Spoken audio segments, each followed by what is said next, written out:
tahu. Ngomongin tentang nilai, nilai itu kalau dari KBBI, Kamus Besar Bahasa Indonesia, itu punya banyak arti. Ini aku bantu bacain ya, beberapa arti yang aku dapati dan aku temukan. Yang pertama, nilai itu bisa diartikan sebagai harga, atau juga dapat diartikan sebagai angka kepandaian, atau juga diartikan sebagai kadar, atau mutu, atau sifat, atau hal-hal yang penting dan berguna bagi kemanusiaan. Tapi nggak cuma itu. Ngomongin tentang nilai, kita kenal juga nilai itu adalah suatu hal, suatu sifat yang penting dan berguna. Itu kayaknya harus di-highlight. Ngomongin nilai kan kita, oh itu pokoknya penting. Kadang orang tuh mikir kayak, sekolah, prestasi, dilihatnya cuma dari nilai. Nilai itu sebenarnya nggak cuma sekedar angka. Sekalipun nilai itu memang sebuah ukuran. Tapi ngomongin tentang nilai, ngomongin tentang ukuran, dan ngomongin tentang mutu, ngomongin tentang kadar, yang paling utama dari sebuah nilai adalah dasar atau esensi. Sesuatu yang memberi makna, sesuatu yang memberi acuan, sesuatu yang memberikan tujuan. Dan itu yang akan mengubahkan kehidupan. Itu adalah penyembahan yang bernilai. Dan dari situ kita mau mulai belajar sama-sama. Apa sih penyembahan yang bernilai? Dari mana sih kita bisa bilang bahwa sesuatu itu bernilai dan esensi? Dasarnya apa? Boleh tolong di next? Kita mau belajar sama-sama. Ngomongin tentang esensi, penyembahan yang bernilai, dari waktu SD ngomong nilai kan kayak belajar dari sekolah lagi. Belajar balik lagi ke sekolah gitu. Kayak ceritanya flashback gitu. Aku baru lulus SD kok, umurnya baru 13 tahun gitu. Ceritanya udah diketawain gitu. Oke, esensi penyembahan yang bernilai. Kita tuh dari kecil tuh sering banget kayak kalau misalkan kita mau kenal lebih dalam, mau tahu lebih detail, cara nanyanya gimana, cara galinya gimana, cara taunya gimana. Terus selalu dikasih tahu, tanya aja. Kalau nanya, kamu akan mendapatkan jawabannya. Terus ada mulai lagi muncul pertanyaan baru. Terus aku harus nanya apa? Ini 5W plus 1H. Nah, cara yang sama aku pakai untuk mengembalikan ke dasar, yang paling dasar, 5W plus 1H. Karena ngomongin nilai, tadi ngomongin tentang ukuran, ngomongin tentang standar, tentang mutu, tentang dasar atau esensi. Dan kita kembali yang paling basic, tentang nanya 5W plus 1H. W-nya apa? What. What itu kayak apa sih penyembahan itu? Apa sih esensi penyembahan yang bernilai? Nah, sebenarnya ini sudah dijelaskan juga dari para pembicara yang men-sharingkan sebelum-sebelumnya. Tapi malam hari ini kita akan lebih dalami lagi dan akan kelihatan makin dalam bahwa ini nih esensi penyembahan yang bernilai ternyata nggak bisa dilepasin dari dua ayat besar, Roma 12 ayat 1 dan Yohanes 4 ayat 21 sampai 24. Kita mau buka sama-sama. What? Apa sih penyembahan itu? Boleh tolong di next. Penyembahan itu kalau kita mau tahu arti bahasa aslinya adalah proskuneo. Dan proskuneo itu sudah diartikan juga dijelaskan oleh Ko Andreas. Itu artinya dua. Waktu itu Ko Andreas jelasin artinya tukis dan juga artinya seperti anjing yang menjilat tangan tuannya, sedalam itu. Tapi sebenarnya proskuneo memiliki arti satu lagi yang itu belum dibahas dan nanti justru kita akan bahas secara detail dan dalam malam hari ini. Jadi proskuneo yang ketiga, selain mencium dan arti selain seperti anjing yang menjilat tangan tuannya, proskuneo atau penyembahan sejati itu juga punya arti tentang bersujud atau tersungkur, memberikan penyembahan yang dalam sama Tuhan. Dan ngomongin tentang penyembahan yang bernilai itu, justru seharusnya dimulai dari suatu kedalaman. Kita mau menyembah Tuhan, memberikan yang terbaik buat Tuhan, dan concernnya adalah yang dari dalam. Justru itu yang ditunjukkan dari Roma 12 ayat 1. Kita baca sama-sama. Karena itu, saudara-saudara, demi kemurahan Allah, aku menasihatkan kamu, supaya kamu mempersembahkan tubuhmu sebagai persembahan yang hidup, yang kudus, dan yang berkenan kepada Allah. Itu adalah ibadahmu yang sejati. Jadi ngomongin tentang penyembahan, ngomongin tentang proskuneo, itu nggak cuma tentang sekedar penyembahan yang dilihat orang. Kita mungkin cuma tahu penyembahan itu di gereja, worship. Tuhan, aku nyembah Tuhan. We praise you, we worship you. Nggak cuma sekedar itu. Tapi ngomongin tentang esensi, ngomongin tentang kedalaman, ngomongin tentang inti atau dasar dari penyembahan yang sejati adalah persembahan tubuh kita yang hidup, yang kudus, dan yang berkenan sama Tuhan. Itu yang didapati dari hubungan yang dalam. Nggak mungkin kita bisa mempersembahkan yang baik kalau kita nggak jaga dari dalam. Kekudusan, berkenan sama Tuhan, yang justru orang-orang sering lupakan. Sedalam itu. Dan ada salah satu teolog bernama John Piper, dia bilang bahwa seluruh aktivitas orang percaya seharusnya merupakan penyembahan pada Allah. Jadi ngomongin tentang penyembahan, seharusnya hidup kita itu sendiri adalah penyembahan. Gak bisa kita bilang, oh aku menyembah di gereja doang. Nah, aku menyembah yang baik itu waktu aku di pekerjaan doang. Jangan pernah pisahin kehidupan kita di gereja, di rumah, di sekolah. Kita seperti orang yang berbeda. Enggak, kita pribadi yang sama. Dimanapun harusnya tetap sama. Itu yang jadi penyembahan hidup kita, apa yang kita lakukan, apa aktivitas kita, itu seharusnya mencerminkan Tuhan dan itu menyenangkan Tuhan. Itulah penyembahan kita yang dibangun dari fokus kedalaman kita, yang mau menyembah Tuhan, yang mau terus menyenangkan Tuhan. Nah, disitulah sebenarnya penyembahan itu terjadi, mempersembahkan tubuh kita, dan itu adalah ekspresi dari hati yang mau tersungkur memberikan yang terbaik juga buat Tuhan. Itu adalah proskuneonya kita, ibadah yang menyenangkan Tuhan. Boleh balik ke slide sebelumnya. Kita bahas yang kedua, tentang who. Siapa yang harus kita sembah? Kita boleh next ke dua slide berikutnya dari Yohanes 4 ayat 21-24. Kita mau baca sama-sama. Pertanyaan kedua, tadi kita tahu who. Siapa yang harus kita sembah itu siapa? Manusia pada dasarnya adalah penyembah. Pasti menyembah sesuatu. Kalau bukan Tuhan, justru berbahaya. Karena pasti akan mengagung-agungkan orang, akan mengagung-agungkan pribadi yang bukan Tuhan. Karena manusia emang diciptakan untuk jadi penyembah, dan harusnya jadi penyembah Tuhan. Makanya jangan sampai salah pribadi yang disembah. Makanya dari ayat ini juga kita belajar. Yohanes 4, 21-24, kita baca sama-sama. Kata Yesus kepadanya, percayalah kepadaku, hai perempuan. Saatnya akan tiba bahwa kamu akan menyembah Bapa, bukan di gunung ini, dan bukan juga di Yerusalem. Kamu menyembah yang tidak kamu kenal. Ini menyembah apa yang kami kenal. Sebab keselamatan datang dari bangsa Yahudi. Tapi saatnya akan datang dan sudah tiba sekarang bahwa penyembah-penyembah yang benar akan menyembah Bapa dalam roh dan kebenaran. Sebab Bapa menghendaki penyembah-penyembah demikian. Wah, itu roh. Barang siapa menyembah dia harus menyembahnya dalam roh dan kebenaran. Kalau kita bisa punya gambaran besar dan kayak kita dapat jawaban secara umum dari pertanyaan-pertanyaan yang kita tanyakan, apa esensi dari menyembah kita itu? Punya jawab, siapa bisa jawab? Percaya padaku, punya siapa? Bukan pribadi kita, tapi punya bisa itu Tuhan yang ngomong. Percaya padaku bahwa kamu mau menyembah Bapa. Jadi keduanya Bapa, Tuhan kan yang disembah. Pribadi dan mengerti kita dulu dan bagi kontak yang kita juga mau mengerti Tuhan, percaya sama Tuhan, menyembah pribadinya Tuhan, dan nggak mungkin bisa menyembah Tuhan dan kita mengenal pribadinya Tuhan, kenali Tuhan, benar-benar insting sama Tuhan. Itu nggak lain bukan adalah satu-satunya jawaban untuk bisa kita nempel dan menyembah pribadi siapa pribadinya dia. Tuhan itu sendiri. Next poin berikutnya tentang where.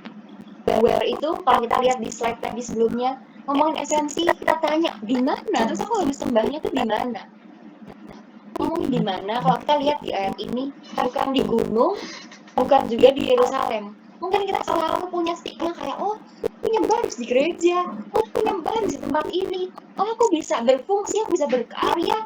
Itu kalau kelihatan orang, enggak, sama sekali enggak. Justru di tempat yang tersembunyi penyembahan kita, sekalipun itu enggak berkesan dan enggak membuat orang bilang wow kamu keren, tapi justru Tuhan yang melihat dan Tuhan yang bertangan. Harusnya itu yang menyenangkan Tuhan. Kita seringkali di gereja itu salah, suka bilang kayak Tuhan aku nggak seneng nih penyembahannya nggak ngangkat kursi leadernya tadi, aduh nggak oke, aku nggak ngerasain hadiratnya Tuhan. Loh. Worship itu seharusnya dibuat untuk menyenangkan Tuhan.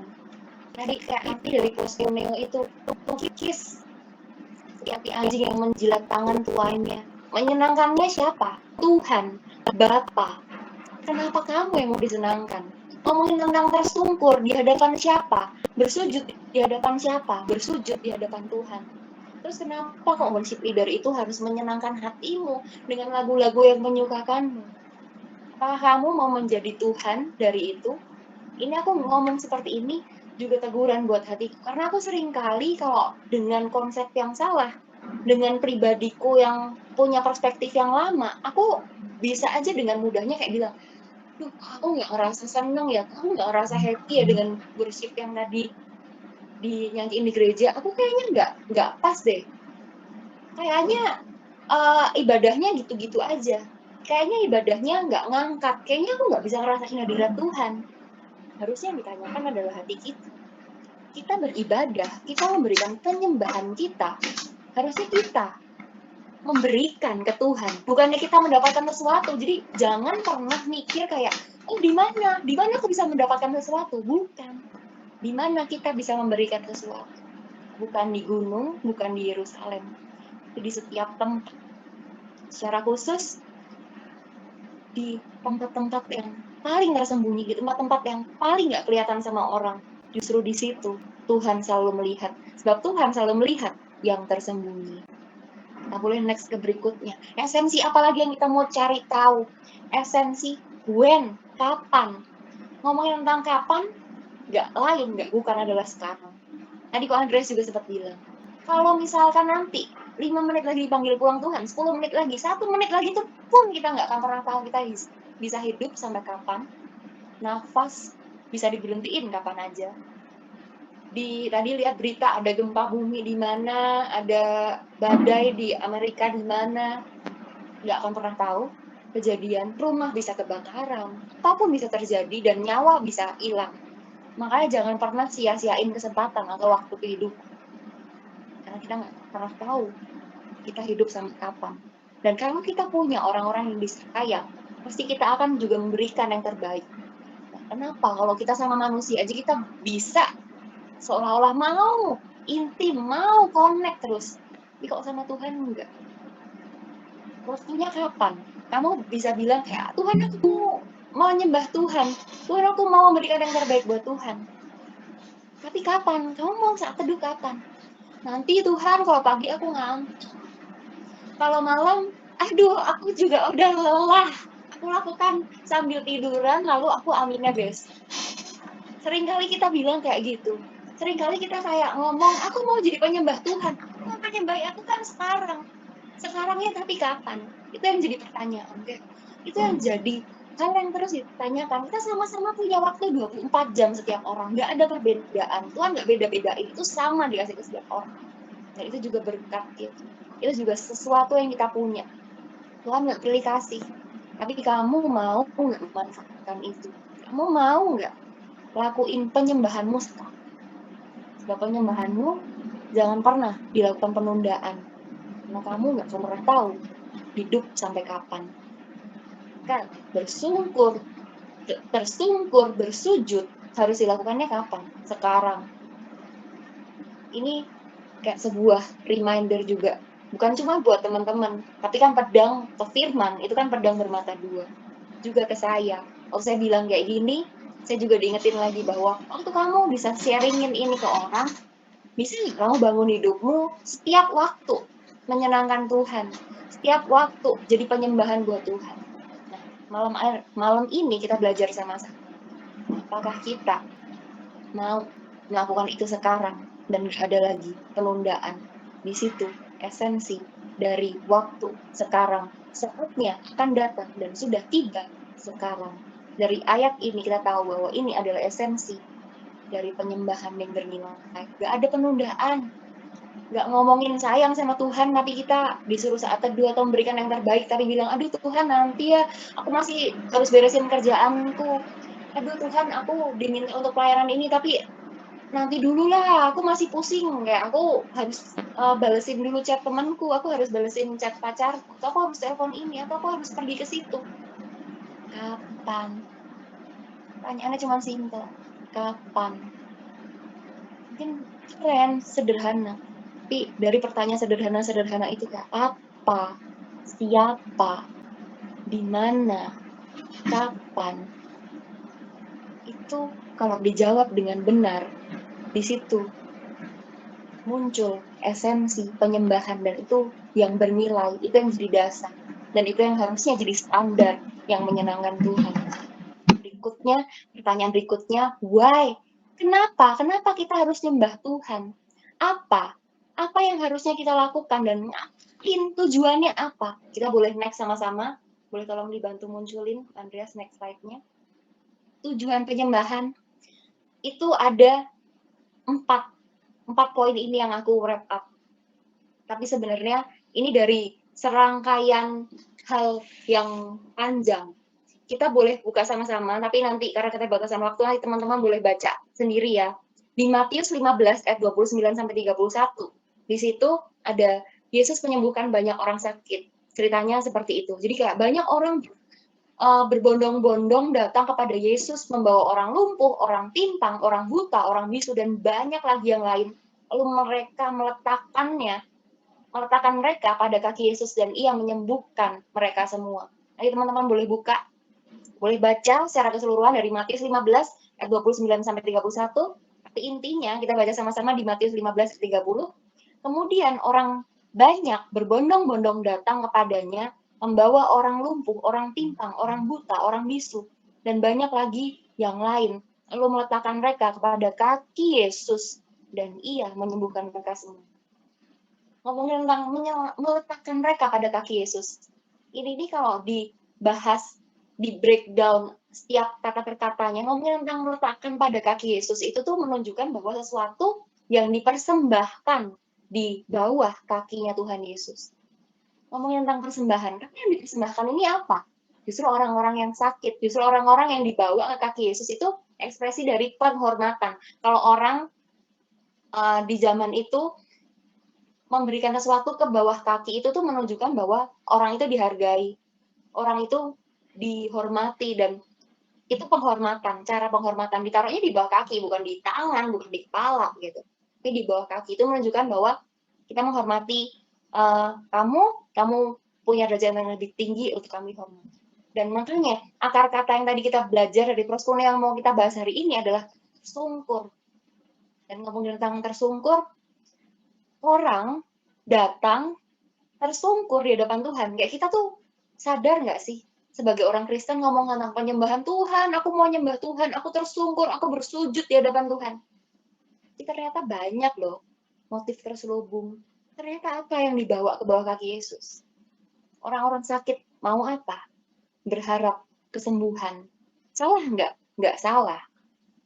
Tapi lebih dari itu, seharusnya penyembahan kita bukan cuma sekedar minta atau minta pertolongan atau berkatnya Tuhan.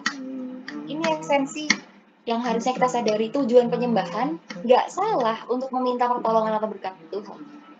Tapi jangan cuma sampai di situ. Kita harus next level.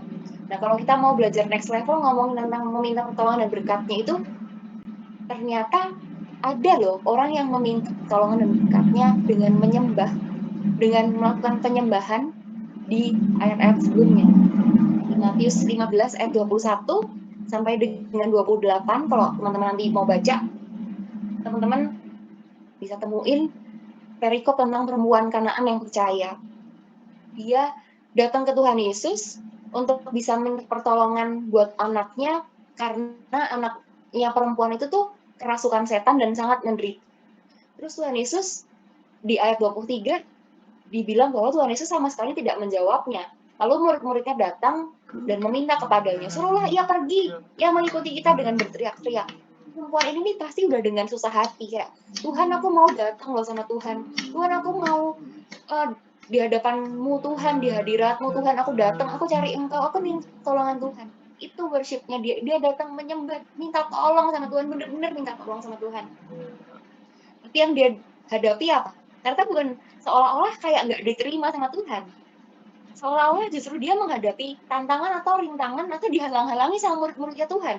Kok gitu? Katanya orang Kristen, tapi kok mau kayak gitu? Mungkin kita di gereja sering diperhadapkan dengan kayak gitu. Duh, ada orang datang mau tobat, tapi kok malah kayak ditentang gitu. Enggak, justru kita bisa belajar dari luar biasanya si perempuan ini. Perempuan ini nih dijawab Tuhan Yesus dengan kata-kata seperti ini. Aku diutus hanya pada domba-domba yang hilang dari umat Israel di ayat 24. Lalu di ayat 25 dijawab dan diresponinya dengan amat sangat luar biasa. Tetapi perempuan itu mendekat dan menyembah dia sambil berkata, Tuhan, tolonglah aku. Sekalipun dia kayak ditolak, sekalipun dia kayak penyembahannya itu kayak di bawah kaki Yesus, banyak banget penghalangannya, tapi dia tetap, Tuhan, aku menyembah, tolonglah. Jadi meminta pertolongan itu nggak salah. Tapi apakah respon kita waktu kita mendapatkan tantangan tetap bisa seperti perempuan Kanaan yang ini? Perempuan Kanaan itu seringkali dianggap gak punya iman, tapi justru hal yang berbeda yang ditunjukkan. Jadi kayak kita juga bisa belajar. Kalaupun orang di dunia nggak lihat kamu luar biasa, nggak masalah. Kalaupun orang di dunia lihat kamu ngaco, nggak peduli. Asal Tuhan lihat kamu, Tuhan yang peduliin kamu. Dan pertolongan itu akan diberikan juga bagi setiap orang yang minta. Karena itu Tuhan menghargai penyembahan. Dan yang kedua, jangan pernah cuma berhenti waktu kita menyembah dan datang ke Tuhan. Itu cuma karena kita butuh pertolongan. Tapi harusnya kita datang karena kita mau memuliakan Tuhan. Ingat, kita boleh buka sama-sama di Mazmur 116 ayat 12. Aku bantu bacain buat teman-teman. 116 ayat 12. Bagaimana akan ku balas kepada Tuhan segala kebajikannya kepadaku. Kalau ada lagu, dengan apa akan ku balas segala kebaikanmu, segenap hatiku menyembahmu Yesus, ku bersyukur padamu. Apakah kita memberikan penyembahan kita untuk memuliakan Tuhan? Balasan atas kebaikannya Tuhan. Jangan cuma stop sampai kita dapat berkatnya Tuhan. Banyak orang waktu datang ke Tuhan cuma karena kepentingan pribadi. Waktu sudah dapat pemulihan, waktu udah dapat pertolongan, waktu udah dapat berkatnya, lupa sama Tuhan. Pergi meninggalkan Tuhan. Kayak waktu ada 10 orang sakit kusta, terus 9 orang tuh hilang, nggak ngucap syukur, nggak bilang thank you. Tapi justru ada 1 orang doang yang paling nggak dianggap, dan itu orang Samaria. Justru itu yang bersyukur dan memuliakan Tuhan. Memuliakan Tuhan bisa gimana caranya? Bersaksi. Ngomong say thank you dan nunjukin bahwa Tuhan Yesusku luar biasa. Tuhan Yesus yang sama yang bekerja luar biasa dahsyat atasku akan menolongmu juga. Mungkin kita nggak akan pernah sadari bahwa itu penyembahan kita. Kata-kata itu super sederhana. Tapi kita nggak akan pernah tahu Roh Kudus bisa pakai itu untuk memenangkan orang juga. Dan berikutnya, kita secara cepat ngomong tentang penyembahan. Tujuannya apa? Nggak cuma memuliakan Tuhan, nggak cuma bersaksi doang, tapi juga bangun keintiman kita lebih lagi sama Tuhan. Kalau kita nggak kenal, itu nggak akan pernah bisa sayang. Kalau kita nggak akan pernah bangun keintiman, nggak bisa mendasari bangun persahabatan, nggak akan pernah bisa menyembah apa yang kita nggak kenal. Jadi bangun keintiman sama Tuhan, itu nggak bisa ditawar. Bangunnya gimana? Doa saat teduh, nggak bisa ditawar. Kayak, aku kan udah baca renungan. Apakah itu cukup? Apakah cukup kamu doa makan? Kalau itu cukup, pertanyaannya, apakah itu menunjukkan keintimanmu sama Tuhan? Masa iya ngobrol sama yang deket cuma 1 kali doang sehari? Masa iya ngobrol sama yang deket cuman kamu maunya ngomongin doang apa yang jadi isi kepalamu? Aku kan udah doa, iya. Doa kamu satu arah, atau kamu biarkan Tuhan untuk sampein juga isi hatinya sama kamu.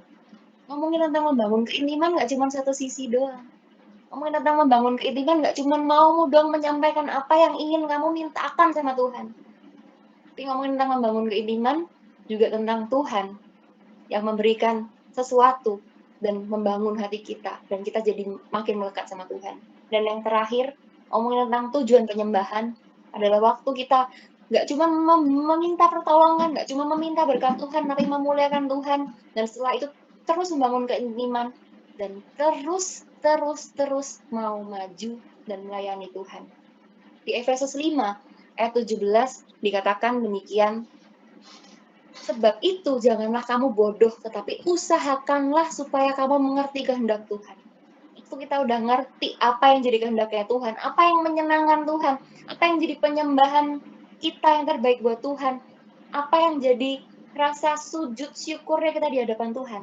Kita mau lakukan atau enggak? Enggak cuma sekedar tahu, enggak cuma sekedar tahu firman, harus dilakukan. Enggak cuma sekedar tahu kebenaran, tapi harus tetap maju, bergerak bersama dengan Tuhan. Itu esensinya. Nggak bisa ngomong, aku mau maju, aku mau menyembah Tuhan, tapi nggak dilakukan. Jadi sama-sama kita tahu belajar hari ini, what, who, where, when, why, dan yang terakhir, yang luar biasa, how-nya akan dijelaskan oleh Cici Terry Vena Gracia. Silakan, Terry. Ini saya masih terkesima loh dengerin kakaknya khotbah gitu, kayak kenapa tuh udah poin saya gitu. Oke, biar nggak terlalu malam ya guys, kita sudah sampai di poin yang bagaimana cara untuk menyembah gitu. Dari tadi kan udah dijabarin nih gitu, kayak menyembah itu harus gimana gitu, yang bernilai itu apa, standarnya gimana, terus mengapa itu apa berarti alasan untuk menyembah itu apa gitu kan. Nah, jadi kan dari situ bisa kita rangkum bahwa menyembah itu juga bukan sekedar ekspresi, kan tadi juga udah dibilangin kalau menyembah itu nggak cuma waktu kita di gereja, waktu kita worship, waktu kita nyanyi memuji Tuhan gitu kan, tapi kan menyembah itu juga ada bentuk ketaatan gitu, ada tindakannya gitu. Nah, kita tuh mau ambil contoh tuh di Matius 25 ayat 14 sampai 30, di mana tuh ada perumpamaan tentang hamba-hamba yang mengelola talenta gitu. Mereka tuh tepat mengelola talenta mereka gitu. Nah, ngomongin talenta, emang talenta itu apaan gitu? Talenta itu pembawaan seseorang sejak lahir gitu. Jadi dari lahir tuh, dari kita keluar ngelihat dunia tuh kita udah membawa sesuatu gitu. Kita udah dikasih talenta sama Tuhan gitu kan. Tuhan yang ciptain kita. Tuhan udah tahu, oh nih orang nih lahir nih tanggal segini jam segini dia lahir. Oh nanti jalannya dia bakal SD di sini, SMP di sini, ketemu si ini, bla bla bla sampai akhirnya dia dipanggil pulang. Itu kan semua Tuhan udah tahu gitu karena Tuhan yang kancangin gitu. Jadi Tuhan udah nitipin talenta ke kita gitu, kayak di Matius 25 ayat 14 itu kan dibilang Tuhan pergi ke luar negeri dan menitipkan hartanya pada hambanya gitu kan. Tuhan kan udah nggak di dunia lagi gitu kan. Jadi dia nitipin sesuatu buat kita nih yang di dunia, buat kita kelola sampai nanti kita pertanggung jawabin lagi pas kita kembali lagi ke dia gitu. Nah, jadi lewat mengelola talenta itu kita bisa kasih bukti ke Tuhan gitu, kayak kita ngasih yang penyembahan yang bernilai itu buat Tuhan gitu, kayak ini loh Tuhan yang udah aku kelola gitu. Dimulai itu dari kita harus bersyukur dulu gitu dan bersukacita menerima apa yang Tuhan percayakan pada kita gitu. Karena kita nggak bisa milih talenta gitu, kita kan udah dikasih gitu kan, dikasih aja. Jadi kita harus sadarin dan hargai itu apa yang udah Tuhan kasih ke kita. Kayak di cerita ini kan yang perumpamaan tentang talenta ini kan ada yang dapat 5 talenta, 2 talenta, 1 talenta. Semuanya itu sesuai kemampuannya masing-masing gitu. Tuhan kan udah tahu nih jalan ceritanya, Tuhan titipin itu yang udah sesuai sama yang akan terjadi di hidup orang itu gitu, di hidup kita. Nggak mungkin kan misalnya kalau orang ya kayak saya lah gitu, terus tahu Tuhan titipin, oh harus jadi astronot nih. Dia gue nggak mau tahu, pokoknya dia astronot, gue nggak peduli dia bisanya apa, astronot lah pokoknya astronot gitu. Itu kan nggak bisa gitu, itu jadi beban gitu buat kita gitu kan. Kayak ya gue orangnya nggak teliti gitu, nggak yang ngitung-ngitung cermat gitu. Itu kan kalau astronot kan ya harus yang teliti kayak gitu kan. Jadi talenta yang Tuhan titipin tuh nggak mungkin yang membebani kita gitu, pasti yang kita bisa gitu. Jadi misalnya Tuhan nitipin kalian bisa jadi pendengar yang baik gitu buat teman-teman kalian. Ya udah gitu, jalanin talenta itu, jangan pernah ngerasa hebatan dia lah, gue mah nggak bisa, gue cuma gini doang gitu. Enggak gitu. Mau dititipin yang kesannya kecil atau besar itu kalau dikelola itu semua bisa jadi besar gitu. Yang penting kita bertanggung jawab mengelola itu gitu. Karena yang si hamba yang punya 5 talenta ini juga kan kesannya banyak nih ya, wah kayaknya dia nih yang paling jago nih, dia dapat 5, gue cuma dapat 2 gitu. Tapi ternyata ketika mereka sama-sama mengusahakan, yang 5 jadi 10, yang 2 jadi 4. Itu semua kembalinya kan 100% gitu. Yang Tuhan lihat, oh oke, kalian bagus, kalian mengusahakan itu balik 100% gitu. Jadi Tuhan nggak bakal bandingin, oh lu cuma 4, dia mah 10 gitu. Nggak gitu gitu. Yang penting 100% gitu. Udah masuk 100% itu udah bagus buat Tuhan gitu. Jadi apapun talenta yang kalian punya gitu, walaupun kalian ngerasa cuma gini doang gitu, itu nggak doang gitu, kelola aja, jalanin aja. Itu yang penting dikembalikan ke Tuhan tuh bisa 100% dan itu udah pasti menyenangkan hati Tuhan gitu. Nah itu kan dari tadi udah diomongin, udah disadarin gitu, terus kita kelola gitu kan. Kita kelola, kita kembangkan. Kelola itu tuh apa sih gitu? Mengelola itu ada usaha gitu ya, ada tindakan, ada action, nggak pasif gitu. Kayak kalau orang sering nggak sih kalian dengar kayak, ya duit mah nggak numbuh dari pohon gitu, harus dicari gitu ya. Ya itu pohon pun kan juga harus dirawat gitu, ada usahanya untuk merawat pohon itu biar pohon itu tumbuh gitu. Begitu juga dengan talenta gitu. Coba aja teman-teman juga kita sadarin gitu, kita cari tahu lagi kalau misalnya kalian juga belum menemukannya gitu. Apa sih yang Tuhan percayakan gitu sama kita gitu. Apa kita bisa dipercaya jadi tempat cerita orang lain, atau kita dipercaya bisa ngajar orang lain, atau kita bisa bisa dipercaya memberkati orang lain lewat keuangan kita. Ya apapun itu semuanya harus dikelola dengan sungguh-sungguh dan dengan ketaatan gitu, jalanin aja. Sambil menjalani itu kita juga harus minta hikmat sama Tuhan gitu. Kita tetap berpegang pada nilai kebenaran gitu. Jadi di segala sisi itu harus taat gitu sama Tuhan.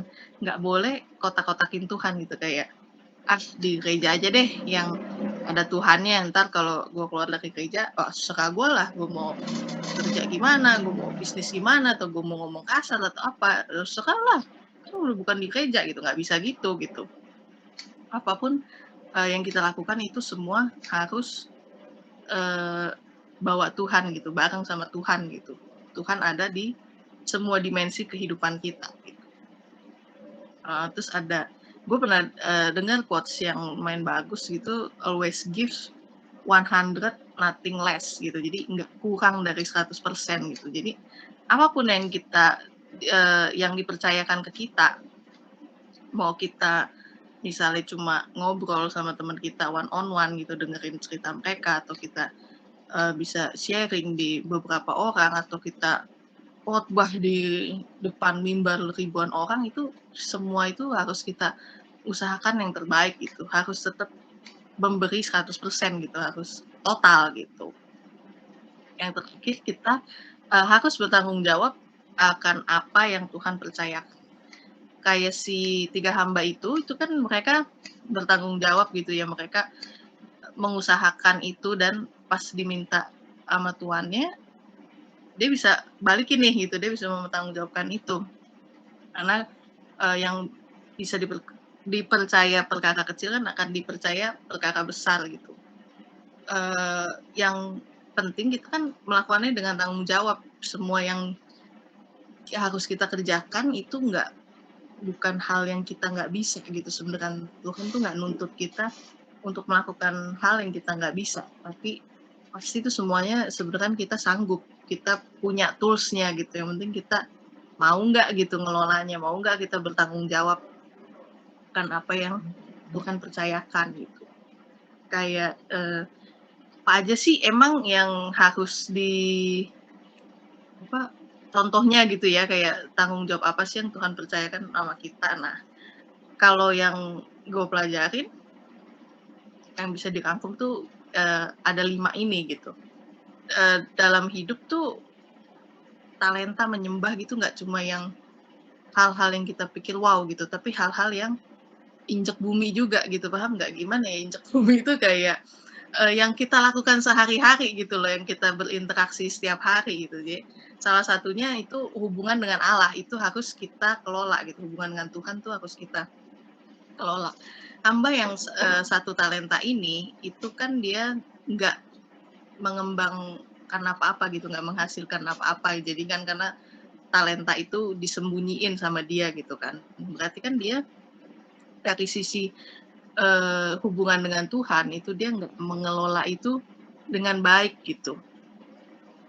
Di ayat 24 kan ada tuh kata-katanya yang dia Tuhan Tuhan kan nggak naruh apa ya tunggu ya saya buka dulu saya nggak hafal soalnya 24 nih ayat 24 tuh Tuhan aku tahu bahwa Tuhan adalah manusia yang kejam yang menuai di tempat di mana Tuhan tidak menabur dan yang memungut dari tempat di mana Tuhan tidak menanam gitu.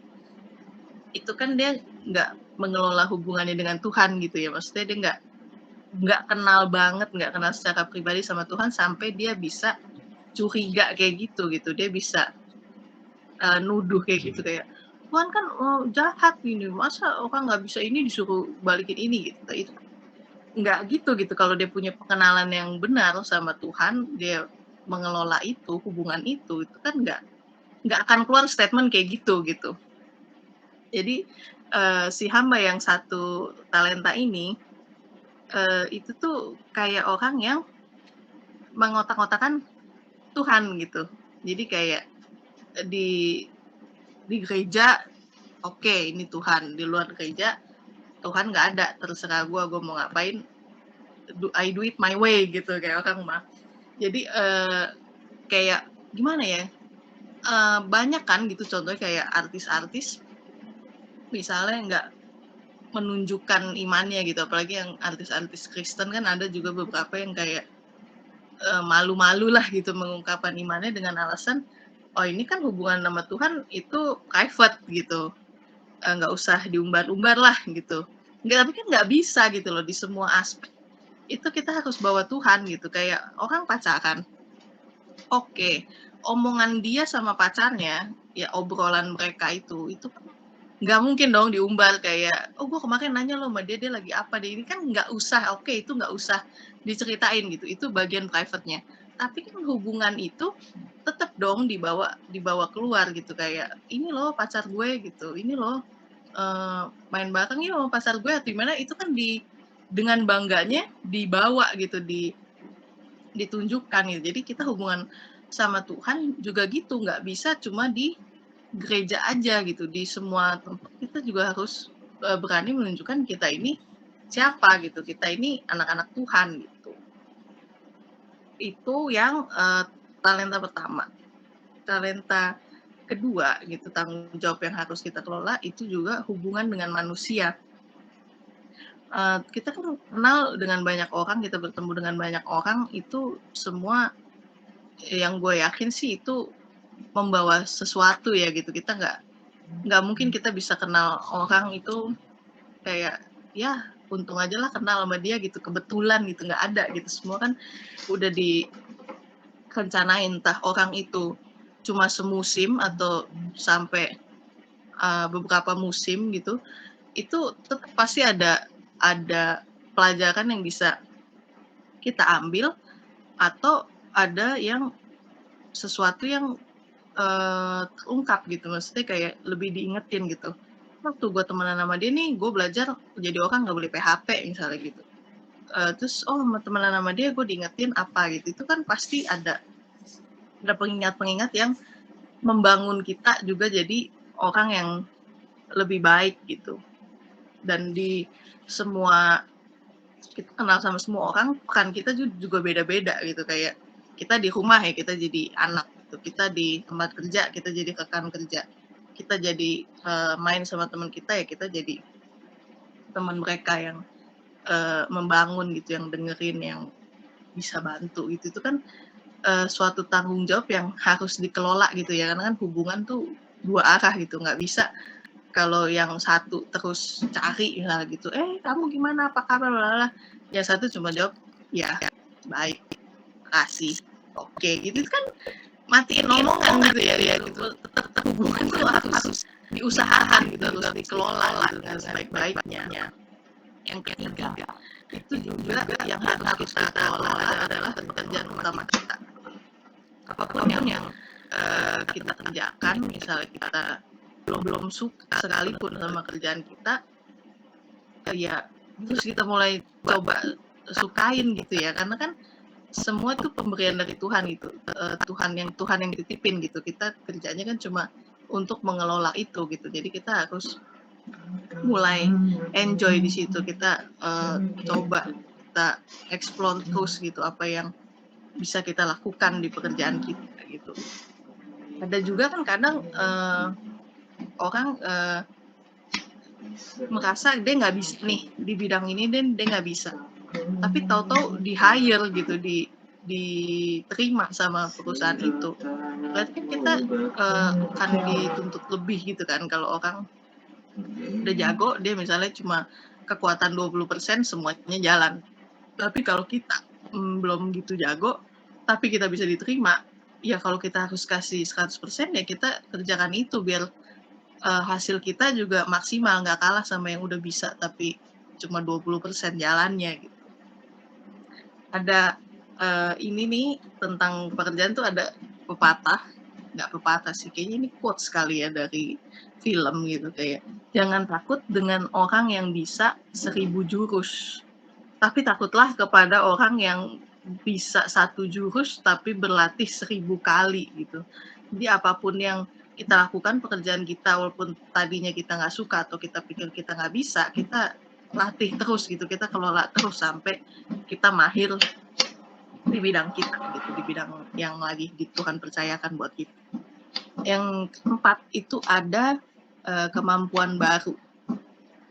Jadi kita selain gimana ya, kalau kemampuan baru tuh gue pengen cerita tuh kayak biasanya tuh kita baru ketemu atau baru tahu setelah kita diingetin atau terpancing sebuah kisah atau sama seseorang gitu.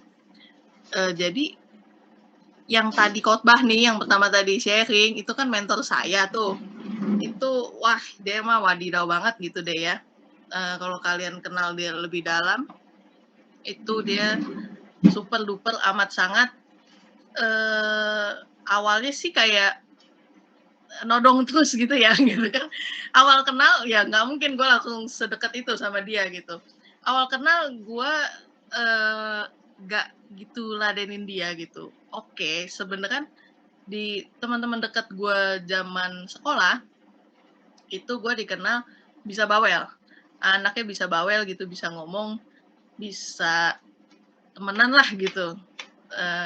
Tapi enggak sama orang baru tuh enggak gitu. Jadi pas mentor saya kenalan sama saya itu nggak gitu saya ladenin gitu, karena saya merasa nggak bisa langsung terbuka sama orang baru gitu.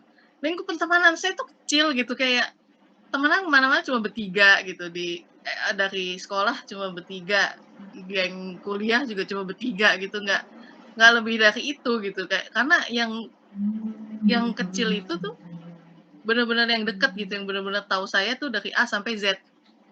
Di situ saya ketemu sama mentor saya. Untungnya saya mengelola hubungan dengan manusia gitu. Saya di situ yang nggak gitu bandel lah gitu, nggak jawab cuma iya, oke, baik, apa gitu, nggak seputus itulah gitu ya kak ya, nggak seputus itu kan. Ya gitu.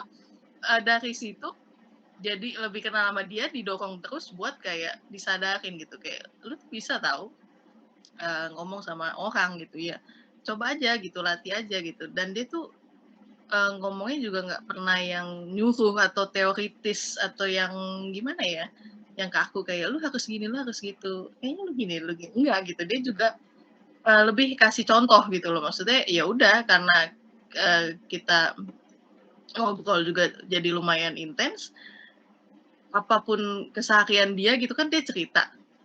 Sebenarnya kan dari cerita itu justru kayak bukti nyatanya gitu ya yang mendorong gue kayak, oh dia aja dulu katanya gini nih, oh sekarang dia bisa kayak gini, oh kalau melayani itu harus gini gini gini, bisa kok dari cuma begini ngobrol-ngobrol doang sama orang gitu. Kayak dari cerita-cerita dia itu menggali kemampuan baru gue buat ngomong sama orang baru gitu. Kayak dulu tuh gue kayak di sini juga ada Ciseli kan, itu dia target gue awal-awal latihan untuk ngobrol sama orang baru gitu. Itu lumayan kaku ya gitu kayak aduh ini abis ini ngomong apa ya, abis ini mesti gimana ya, aduh kalau kayak gini selalu dinilai kepo nggak gitu, kayak gitu-gitu. Itu gue belajar, gue temuin lama-lama jadi bisa memulai omongan sama orang baru itu karena juga sebelumnya gue mengelola hubungan dengan manusia gitu. Jadi ada kemampuan baru yang Tuhan singkapkan gitu, kayak kamu Tuhan dorong gitu, kayak dari dulu tuh lu udah gue kasih nih gitu, cuma lu belum jalan-jalan. Nah coba nih ya, nih lu ada nih bibitnya nih, ada gini nih, kelola gitu. Jadi kayak gitu, itu kita bisa ketemu tuh sesuatu hal yang baru. Jadi kita mulai jalanin itu. Nah kalau yang terakhir, ini benar-benar terakhir. Kalau tadi kan si Siska terakhir, tapi ternyata ada gua gitu kan. Kalau setelah ini nggak ada siapa-siapa. Ini beneran terakhir gitu. Yang terakhir itu hanya Tuhan yang tahu gitu. Jadi tanggung jawab hanya Tuhan yang tahu tuh kayak contohnya sering nggak kita dengar kayak orang-orang misalnya koma atau lagi sakit atau lagi tidur terus tau bangun tau dia jago gitu, bisa jadi pianis, itu kan ada. Nah itu contoh juga yang hanya Tuhan yang tahu gitu, dia bisa tahu-tahu jago di bidang itu, tapi kan nggak bisa kalau cuma Tuhan kasih nih ya, lu habis bangun lu jago nih jadi pianis, tapi kalau dia nggak latihan terus, dia nggak kelola, benih itu kan nggak bakal numbuh gitu, nggak bakal apalagi berbuah gitu, numbuh aja enggak, gimana berbuah gitu. Jadi semua yang Tuhan kasih, semua yang Tuhan izinin buat kita kelola, itu benar-benar harus kita kelola semaksimal mungkin gitu. Jadi 5 hal ini nih, hal-hal sehari-hari itu yang bisa kita lakukan untuk jadi penyembahan yang bernilai buat Tuhan gitu. Jadi nggak cuma worship doang, nggak cuma nyanyi doang atau baca Alkitab doang atau ya ibadah-ibadah doang, tapi benar-benar ada tindakan nyata gitu. Kita kasih bukti juga ke Tuhan nih, Tuhan gue taat nih mau ngelakuin ini. Itu semua yang Tuhan kasih, itu kita harus kelola. Iya, itu intinya. Mirip ya, cuma saya lupa next tadi. Penyembahan yang bernilai untuk Tuhan itu dilakukan lewat segala tindakan di semua sisi kehidupan gitu. Seminim-minimnya kita gitu. Kalau kita ngerasa kayak, gue nggak punya talenta nih, dia mah bisa lah nyanyi, gue mah nggak bisa. Gue napas aja fales gitu. Itu seminim-minimnya kita tuh masih punya tubuh gitu ya. Karena tuh kalau talenta di Alkitab tuh diartiin itu kayak bukan berat gitu ya. Jadi satu talenta itu kurang lebih 34 kilo apa berapa gitu kalau saya nggak salah baca. Nah itu jadi seminim-minimnya gitu kita masih punya tubuh gitu. Kalau tubuh kita tuh bisa ngapain gitu, kalau emang bisanya cuma nyangkul lah, nguli atau gimana, ya pokoknya lakukan itu gitu yang bisa. Apapun yang bisa itu lakukan itu 100% sebagai penyembahan kepada Tuhan. Yuk sama-sama kita menghidupi hidup kita lebih serius lagi, karena kita sadar semua yang kita lakukan itu merupakan penyembahan yang bernilai untuk Tuhan. Gitu guys. Silahkan kakak mentor saya tutup lagi. Kalau kamu mau lebih menyimpulkan, menambahkan, silahkan. Enggak. Terry aja yang closing doa. Ajak teman-teman doa yuk. Baru saya mute, kamu suruh doa. Oke, yuk teman-teman kita berdoa sebentar lagi.